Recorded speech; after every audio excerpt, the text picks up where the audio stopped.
You can share the YouTube link, the Facebook link. We want the vibration of the Gita to go far and wide. The world is so much in need of this spiritual vibration of Krishna's words. So please, please, our humble request, Krishna has given you full license to do spiritual spamming today, so that we can get this knowledge far and wide. So please do that.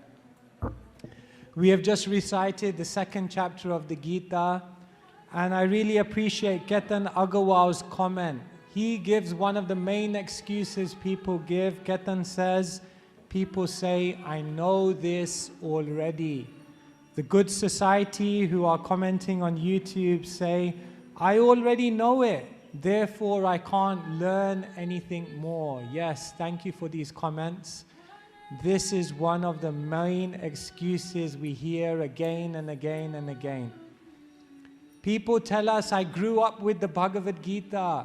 The Bhagavad Gita has been in my home for generations. I grew up coming to the temple. I know about Krishna.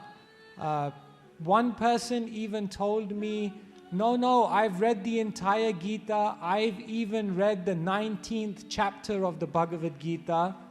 Of course, I had to later on tell him that there are only 18 chapters in the book.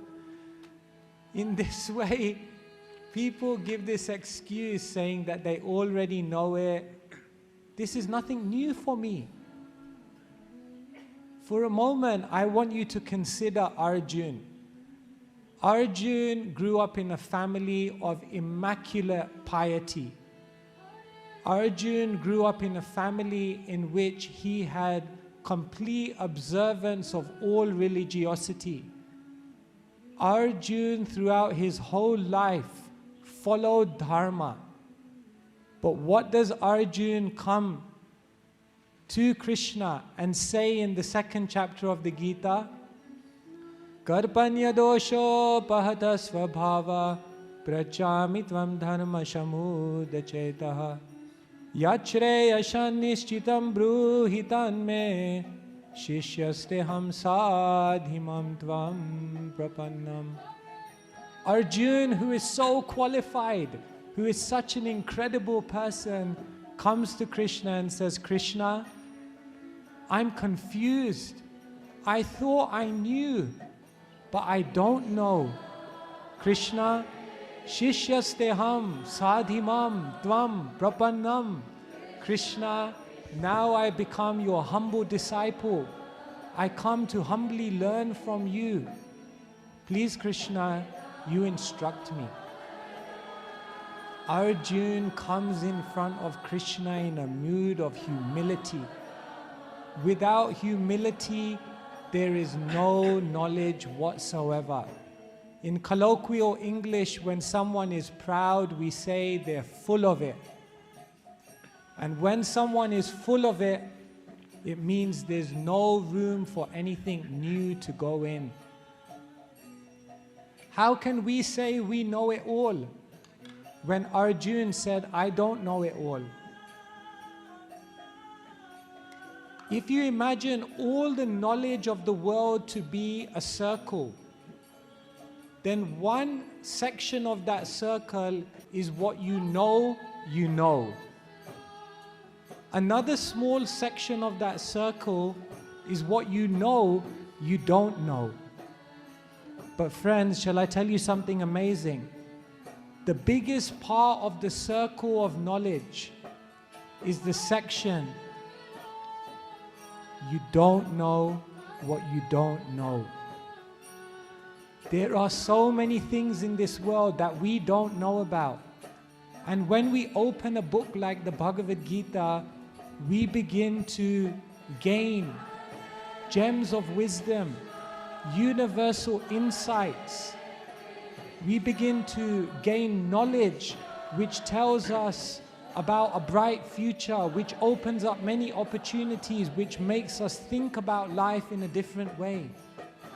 But we'll never be able to access that knowledge of what we don't know if we don't have the humility to say, I don't know. And therefore, So many people may say they know the Bhagavad Gita, but what I tell them is that you may know about the Bhagavad Gita. That doesn't mean you know the Gita.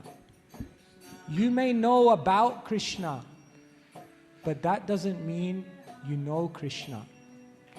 What I often tell to these people is that when you learn a little bit, you think you know a lot.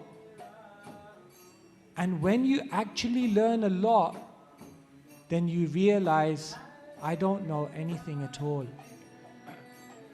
Because humility naturally comes in the heart of someone who realizes there's so much more to learn. And therefore, if you ever come across a person who says, I already know, then try to share this with them. That Arjuna didn't know, even though Arjuna was so qualified. And if this thought ever comes up in our own minds and hearts, let us never make that mistake of thinking that we already know.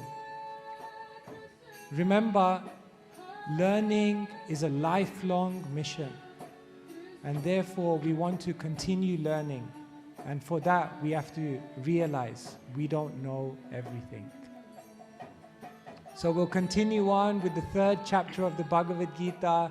And just a reminder to everyone that please share this broadcast with as many people as possible, so that as many people as possible can benefit from the transcendental vibration of Krishna's immortal words in the Bhagavad Gita.